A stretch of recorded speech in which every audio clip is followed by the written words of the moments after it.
moving down into the negative territory. That is what we're looking for.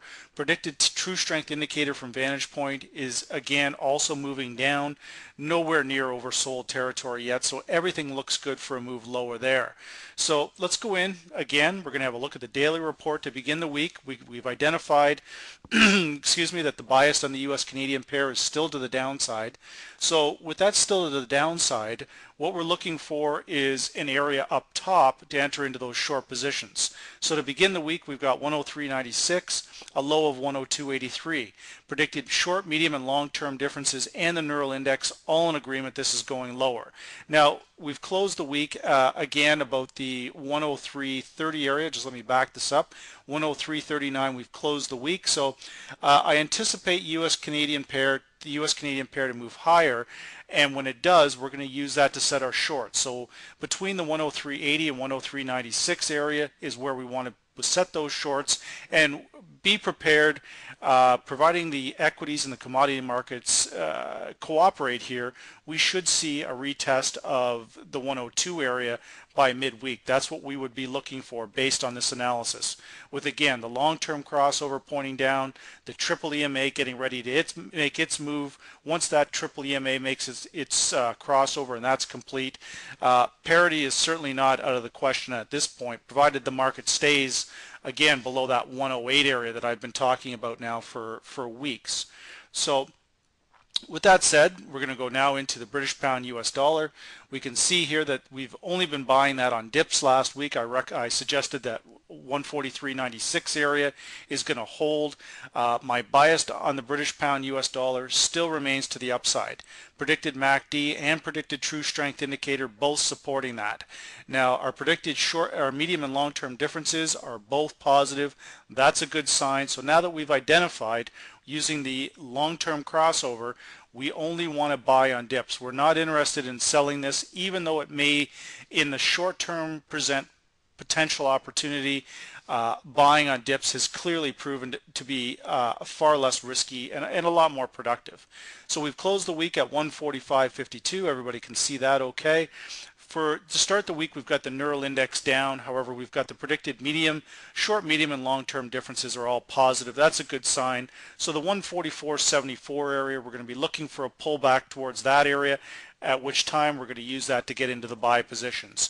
Nothing has really changed there. Provided the market stays above the 142.50 area, then all biased is to the upside on the pound dollar.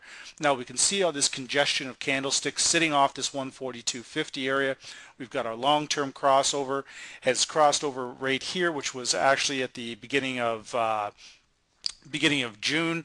It's come back down under some pressure at the end of last week, as you'll remember.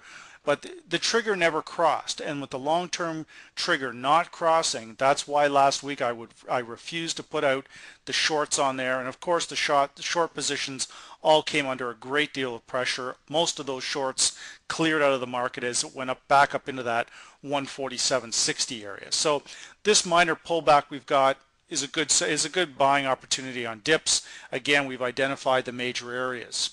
Now, going into our next pair here, the Australia US dollar, again, a high yielding currency. So with the high yielding currency like the Aussie dollar, the market is going to want to get long here. Now on our long-term crossover, it's about 90% complete. We can see here that it's riding piggyback to the simple moving average, which is our crossover. We've got our predicted medium and long-term differences both turning positive. Everything looks good there. So, you know, for this thing to move higher, our predicted MACD and our predicted true strength indicator, again, both supportive of further US dollar weakness. So if we're anticipating US dollar weakness, then we want to be buying the Australia dollar.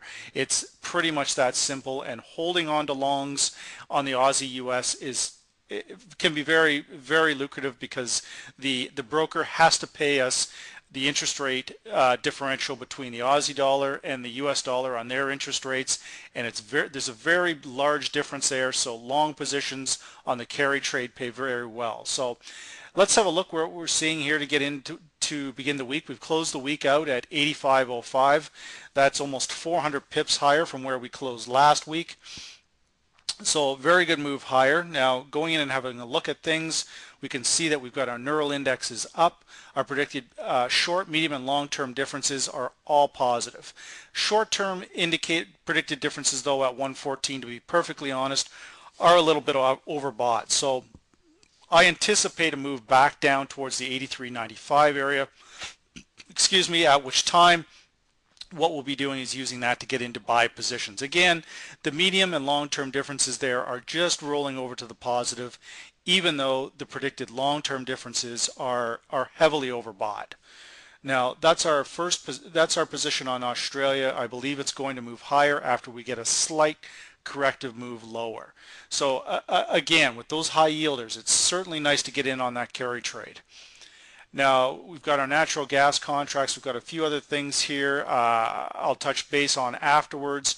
US Swiss franc, we've got the long-term crossover has just completed. What we're looking for when we have a fresh crossover like this on the long term, this is a very good opportunity in my opinion. Our medium and long-term differences are into the negative quite nicely at 50. It's not oversold, not even remotely oversold.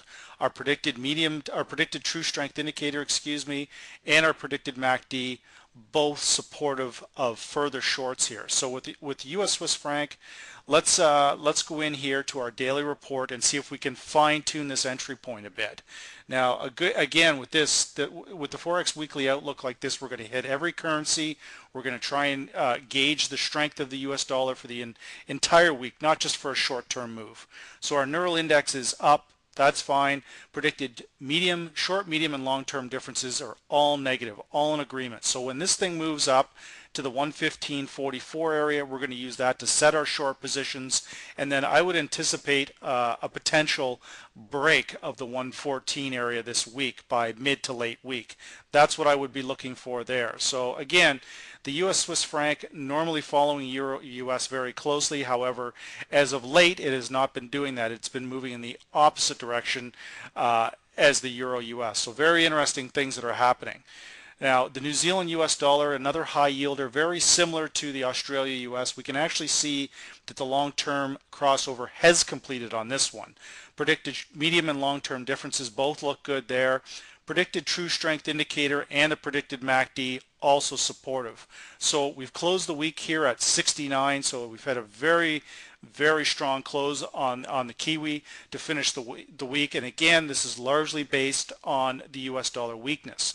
Now with New Zealand US again being a high yielder, we definitely want to look to get into those buy positions. Neural index is up, predicted short-term difference clearly overbought. Predicted medium and long-term differences both sitting quite nice at 33 and 27, very similar to the Aussie US trade.